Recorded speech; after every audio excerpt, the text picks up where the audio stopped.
Hello, guys, welcome back to the channel. So, today we'll be talking about how you can create a Whop community and scale your courses and sell them online.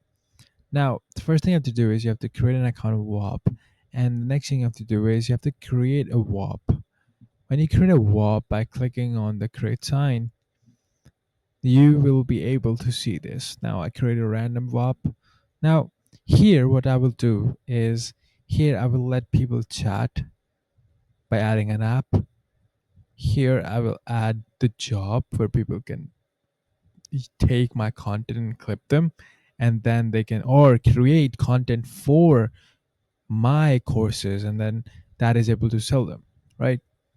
And also add apps to teach users new things. For example, if want people to know about a certain rule change in the content that I require people to post about my courses. Now, they give you a lot of tools and apps. For example, this app. Now, for this app, they want me to for okay, I would say this one. Now, when I create